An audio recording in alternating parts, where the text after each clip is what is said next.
For 48 years, one question haunted an Oklahoma community. Who would want to kill a 68-year-old retiree inside her own home? Lela Johnston wasn't a public figure. She had no known enemies and had spent her life quietly serving her community. Yet in May 1976, the home where she expected to enjoy a peaceful retirement became the scene of a mystery that would outlive an entire generation of detectives. As the years passed, hope slowly gave way to heartbreak. Witnesses grew older, investigators retired, and the case slipped into the cold case files, where so many families fear their loved ones will be forgotten forever. It seemed the person responsible had taken one final secret and buried it with time itself. But time wasn't finished with Lela Johnston's story. Locked inside a single piece of evidence was a truth that 1976 science couldn't uncover, a truth that would remain silent for nearly half a century before changing everything investigators thought they knew. And when that silence was finally broken, it raised one final question that no one saw coming.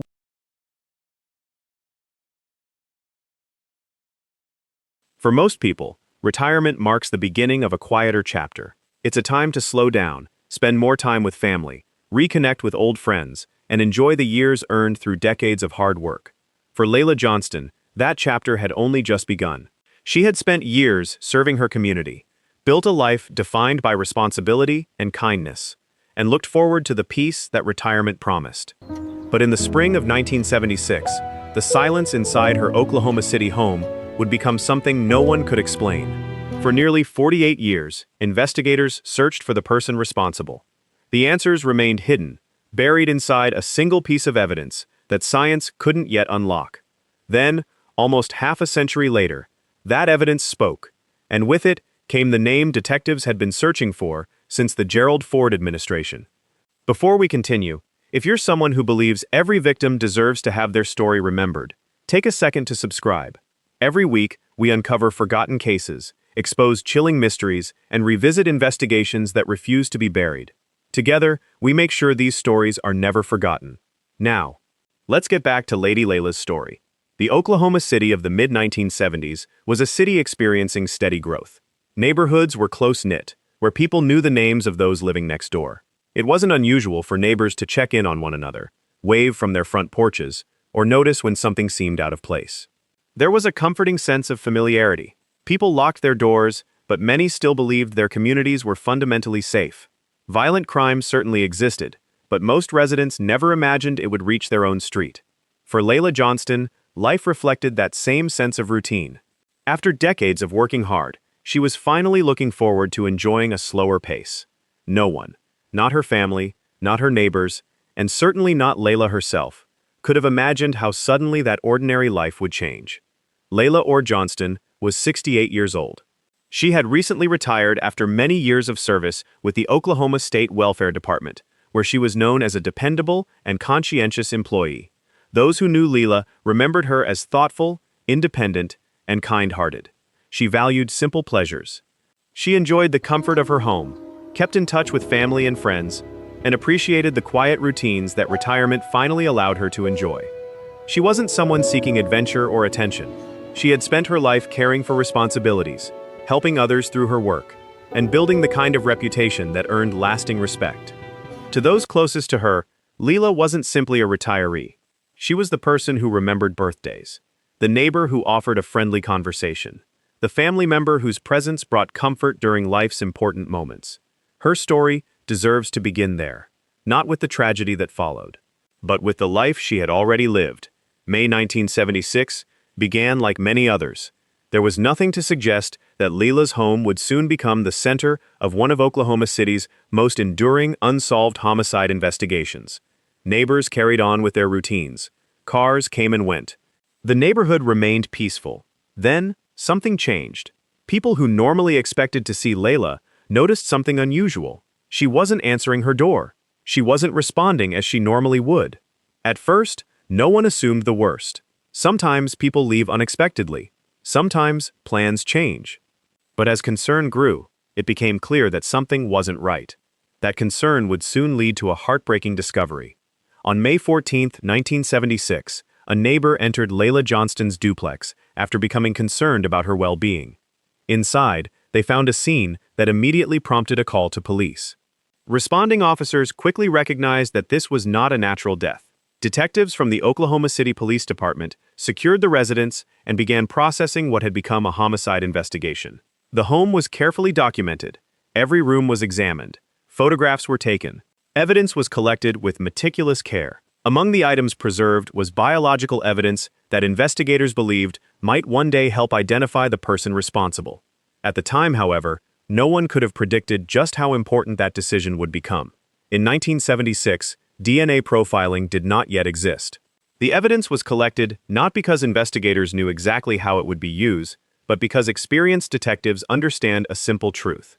Good evidence never loses its value. Sometimes, it simply waits for the future. News of Lela's death spread quickly through Oklahoma City. For those who knew her, the news was almost impossible to believe. How could someone who had spent a lifetime working, serving her community, and quietly enjoying retirement become the victim of such a devastating crime? Investigators immediately began interviewing neighbors, relatives, and anyone who might have seen unusual activity near Lela's duplex in the days leading up to her death. Every conversation mattered. Every observation was documented. Every possibility was considered. The hope was that somewhere within those early interviews lay the one detail that would identify the person responsible. But as the investigation unfolded, detectives faced an unsettling reality. There were questions. There was evidence, but there was no obvious suspect. Every homicide investigation begins with a promise that the victim will not be forgotten, a promise that the evidence will be protected, a promise that investigators will continue searching for the truth, no matter how long it takes. For the detectives assigned to Lela Johnston's case, they had no way of knowing that fulfilling that promise would require nearly half a century. Some would retire before answers arrived. Others would inherit the investigation years later, determined to continue where their predecessors had left off. The case would eventually become known as one of Oklahoma City's oldest unsolved homicides. But long before it was called a cold case, it was simply the story of a woman whose family deserved answers. And somewhere, hidden within the evidence collected inside that quiet duplex, those answers were waiting.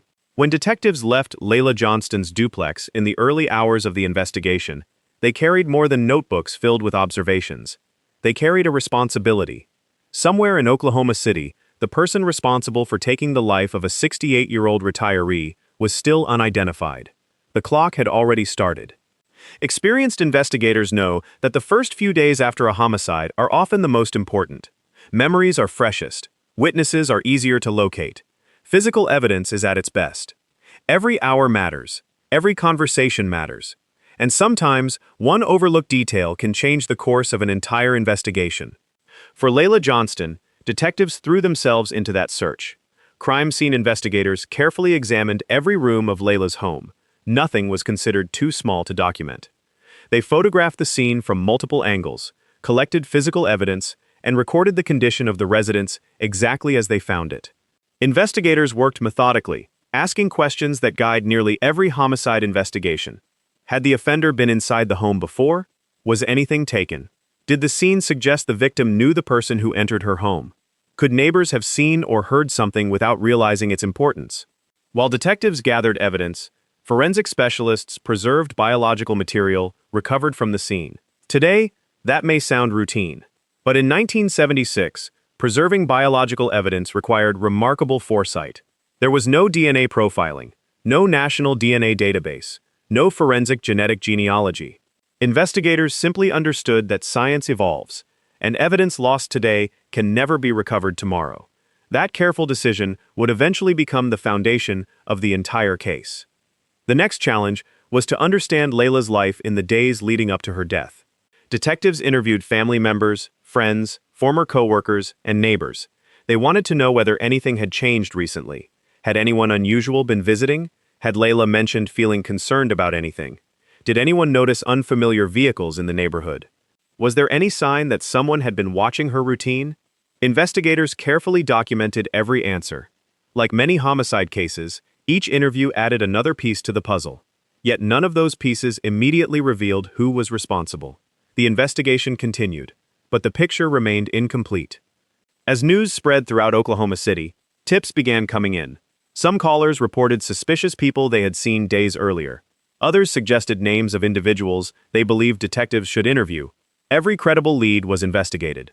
Officers tracked down witnesses. They verified alibis. They compared statements for inconsistencies. When necessary, they returned to conduct follow-up interviews. This process is often invisible to the public. For every lead that appears in the news, investigators may quietly eliminate dozens more behind the scenes. Most never become public because they simply don't lead anywhere. That was the reality in Lela Johnston's case.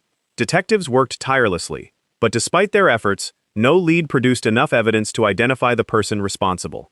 One of the greatest challenges facing investigators wasn't a lack of determination. It was a lack of technology. By today's standards, forensic DNA analysis has transformed criminal investigations. But in 1976, those tools were still years away from becoming reality.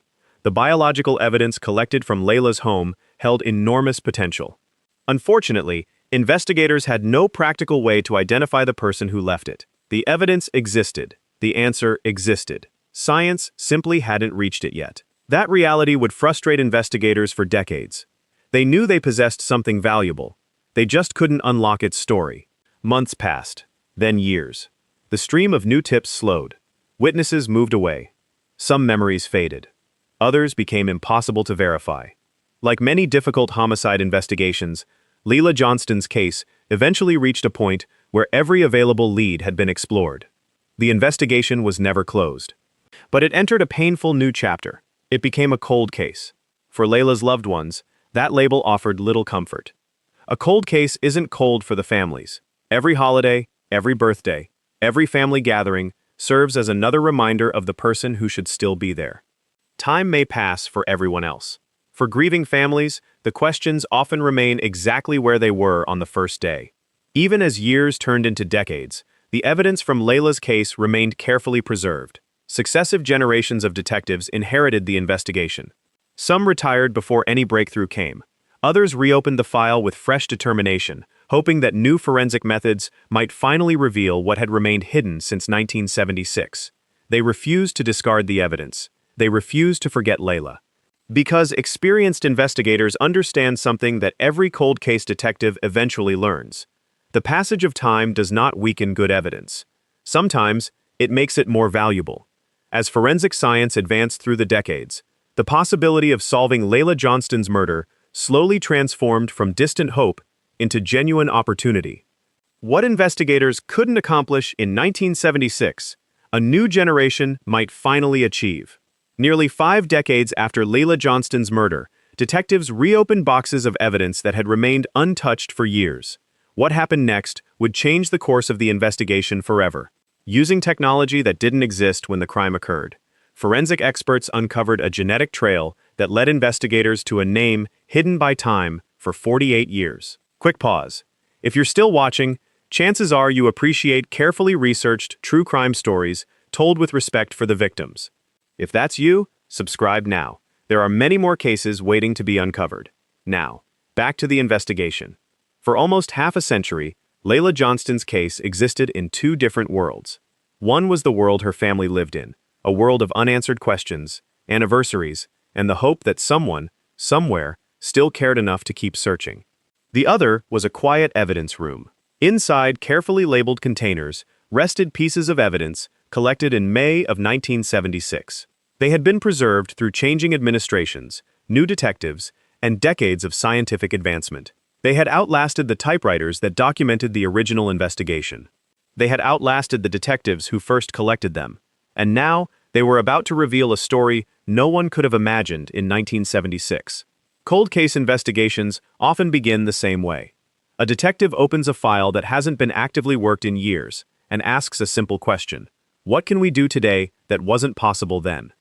For the Oklahoma City Police Department's Cold Case Unit, that question became the turning point in Lela Johnston's investigation. Instead of focusing only on witness statements from decades earlier, investigators returned to the physical evidence. Unlike human memory, properly preserved evidence doesn't become less truthful with age. If anything, it becomes more valuable as forensic science improves. The evidence collected in 1976 had always held the potential to identify the person responsible. The difference now was that technology had finally caught up. Over the years, advances in DNA analysis transformed criminal investigations across the United States. Detectives first attempted to compare the unknown DNA profile against law enforcement databases. Like many cold cases, however, there was no direct match that identified the person responsible. That meant investigators needed a different approach. They turned to forensic genetic genealogy, a technique that has helped solve numerous decades-old homicide cases in recent years. Rather than searching for the suspect directly, forensic genetic genealogy looks for biological relatives whose DNA may help investigators build a family tree. It doesn't produce an instant answer. Instead, it creates a roadmap.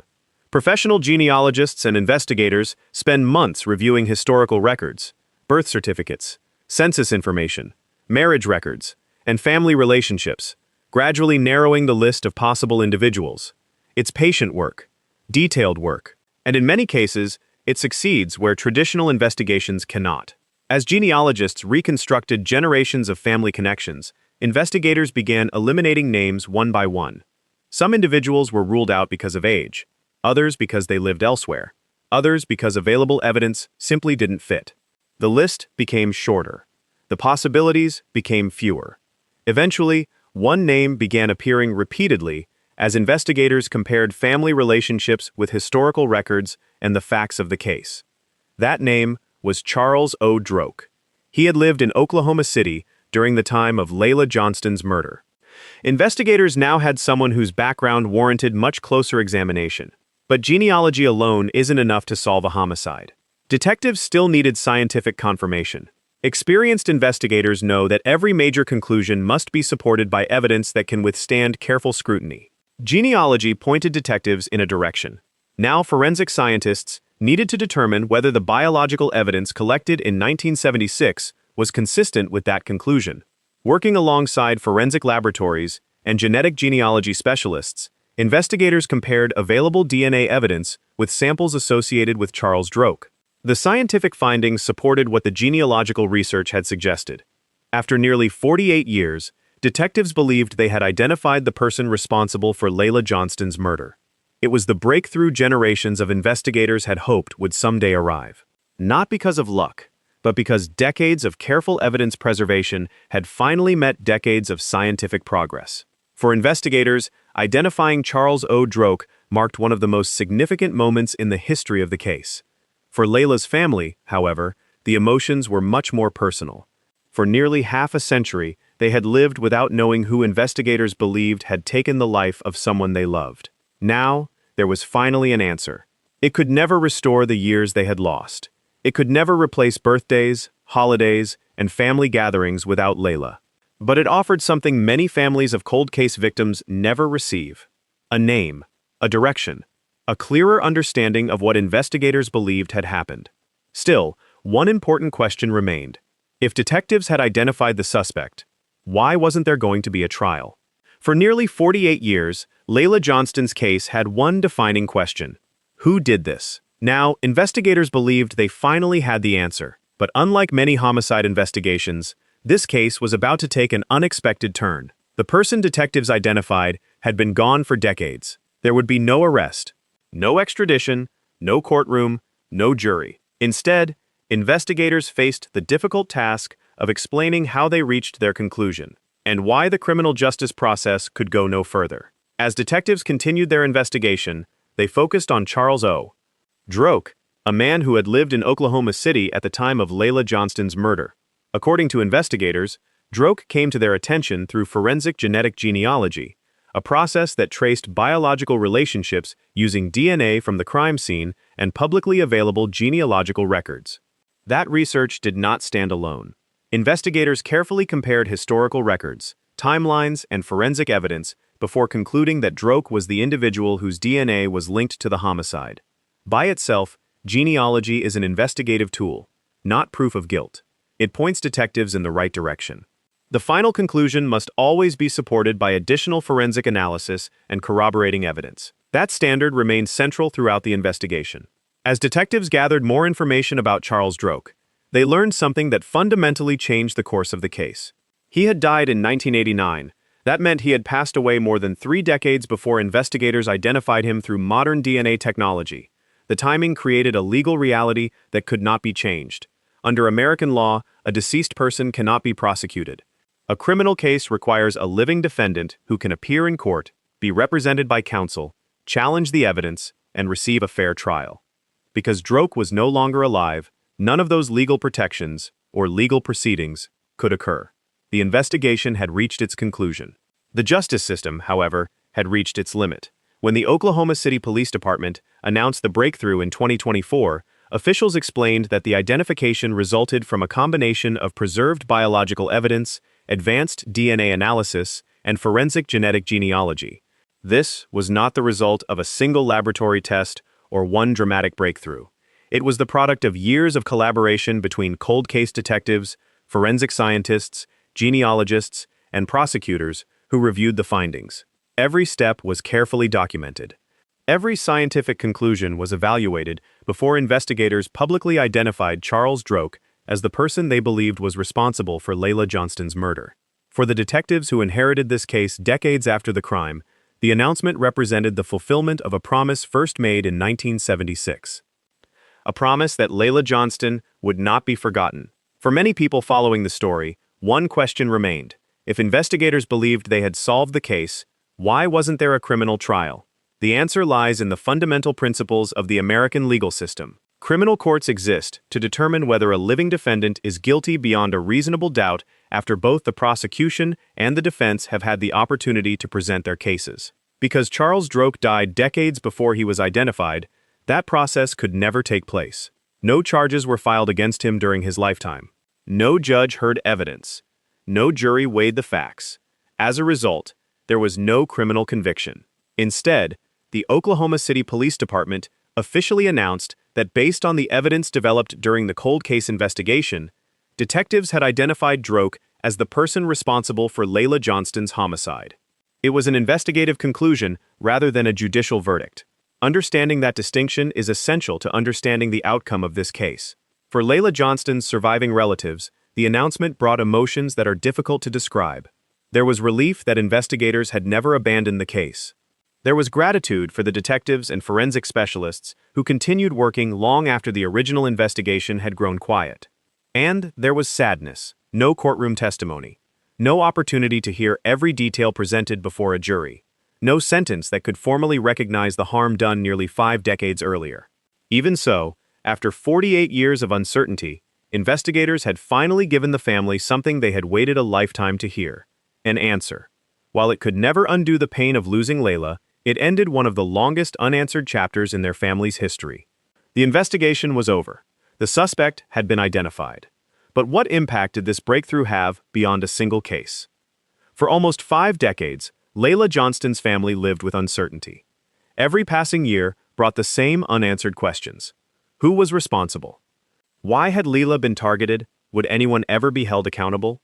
When Oklahoma City police announced they had identified the person they believed was responsible, the news brought something the family had waited nearly half a century to hear: an answer.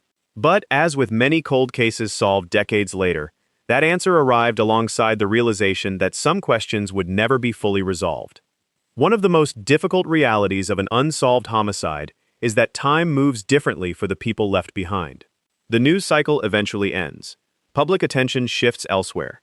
Neighborhoods change. But for families, grief doesn't follow a schedule.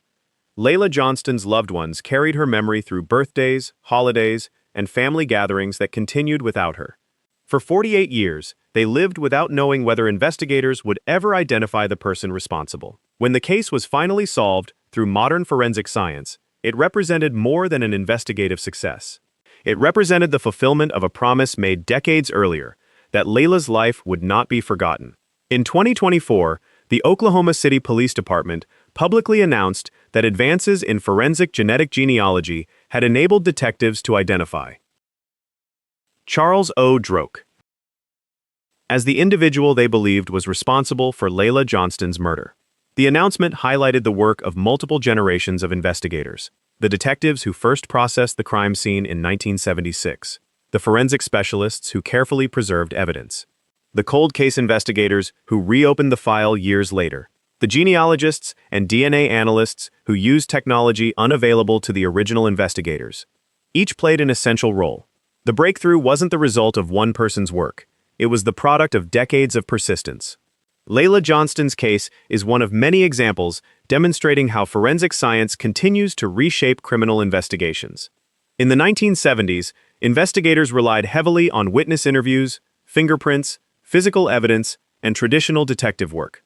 Those methods remain important today, but advances in DNA technology have added a powerful new tool. Forensic genetic genealogy has helped investigators identify suspects in cases once considered impossible to solve. It does not replace traditional investigation. Instead, it complements it. DNA may point detectives toward a family tree, but investigators must still verify timelines, historical records, and forensic findings before reaching a conclusion. In Lela's case, it was the combination of old-fashioned detective work and modern science that finally produced answers. People often ask whether solving a cold case brings closure. For many families, the answer is more complicated. Closure doesn't erase grief. It doesn't restore the years that were lost. It doesn't bring back birthdays that went uncelebrated, or family milestones that passed without someone they loved. What it can provide is clarity. It can replace uncertainty with understanding. It can reassure families that their loved one's case was never forgotten and that investigators remained committed to finding the truth. For Lela Johnston's family, the identification of a suspect after 48 years marked the end of one painful chapter. Even though there would be no criminal trial, they finally knew that the investigation had reached a conclusion based on evidence. Lela Johnston's investigation is now studied as an example of why evidence preservation matters. The detectives working in 1976 had no way of knowing that DNA profiling would one day revolutionize criminal investigations. Yet they preserved the biological evidence with care. That decision became the foundation for everything that followed. It serves as a reminder that every item collected at a crime scene has potential value, not only for today's investigation, but for future generations of investigators armed with tools that may not yet exist. Cold case detectives across the country often say that evidence tells its story when the time is right. In Lela Johnston's case, that story waited nearly half a century. Lela Johnston's case is about more than solving a decades-old homicide. It is about perseverance, scientific progress, and the commitment to never forget a victim simply because time has passed. In our final chapter, we'll reflect on the lasting lessons from this remarkable investigation, discuss practical situational awareness without placing blame on victims, and remember the woman whose life inspired nearly 50 years of determination in the pursuit of truth. When Lela Johnston's homicide investigation began in 1976, no one could have predicted how the story would end. The detectives who first walked through her front door couldn't have imagined a future where DNA could identify a suspect decades after a crime. The scientists processing evidence had no way of knowing that technology still waiting to be invented would one day complete the work they had started. Yet that's exactly what happened. Lela Johnston's case reminds us that while time can slow an investigation, it doesn't always stop it. Sometimes, the truth is simply waiting for the right moment to be uncovered. When people hear the phrase, cold case, it's easy to focus on the mystery. But before there was a mystery, there was a woman. Lela Johnston had spent years serving the people of Oklahoma through her work with the Oklahoma State Welfare Department. She had earned her retirement. She deserved the opportunity to enjoy the quieter years of her life surrounded by the people and routines she loved. Instead, her life was cut short, leaving a family to carry unanswered questions for nearly half a century. Today, because of the determination of investigators, her story is no longer defined only by uncertainty. It is also defined by perseverance. One of the most remarkable aspects of this investigation is the number of people who quietly contributed to it over the years. The patrol officers who responded in 1976, the detectives who interviewed witnesses, the crime scene technicians who carefully preserved evidence, the forensic scientists who protected that evidence through changing technologies, the cold case investigators who reopened the file decades later, the genetic genealogists who painstakingly built family trees from distant DNA matches. None of them could solve the case alone.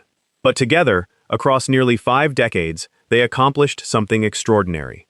Their work demonstrates that justice is often the result of persistence, collaboration, and patience rather than dramatic moments or lucky breaks. Every true crime story leaves behind lessons.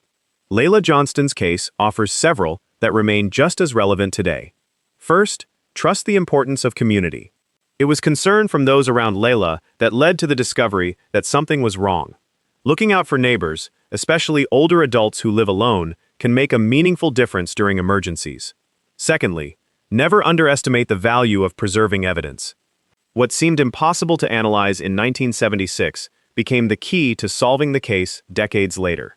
Advances in science continue to give investigators new opportunities to revisit cases once considered unsolvable.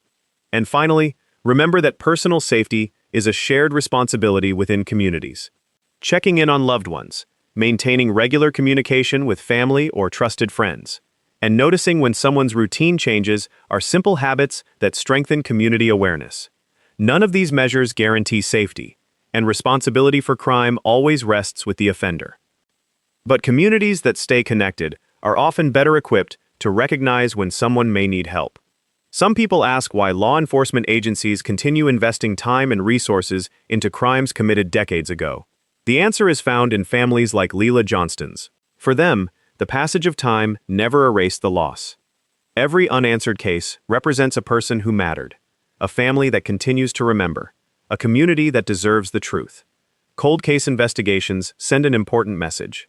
No victim should be forgotten simply because years have passed.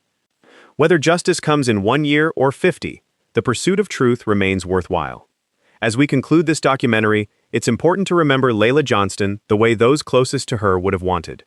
Not as a case number, not as evidence stored inside a police archive, not as one of Oklahoma City's oldest unsolved homicides, but as a woman who dedicated years of her life to public service, a retiree looking forward to a well-earned new chapter, a neighbor, a friend, a family member whose absence was deeply felt for decades.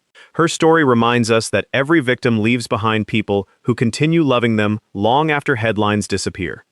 And thanks to the determination of countless investigators, forensic scientists, and advocates, Lela's name is now remembered not only because of the tragedy she endured, but because the search for truth never ended. Nearly 50 years separated the crime from the breakthrough that identified the person investigators believed was responsible. That journey wasn't driven by chance. It was driven by careful police work, the preservation of evidence, scientific innovation, and an unwavering commitment to a promise made in 1976. A promise that Lela Johnston would never be forgotten. If this story resonated with you, take a moment to remember Lela, not for how her life ended, but for the life she lived and the legacy her case leaves behind. It is a reminder that compassion, perseverance, and the pursuit of truth can outlast even the passage of time. Thank you for watching. If you value respectful, thoroughly researched true crime documentaries that honor victims and explore the investigative process with care, consider subscribing and joining us for future stories. Until next time, stay aware, stay connected to those around you, and remember that behind every cold case is a life that deserves to be remembered, not just solved. Here is another age-long case that was cracked by genealogy after detectives searched for answers for decades.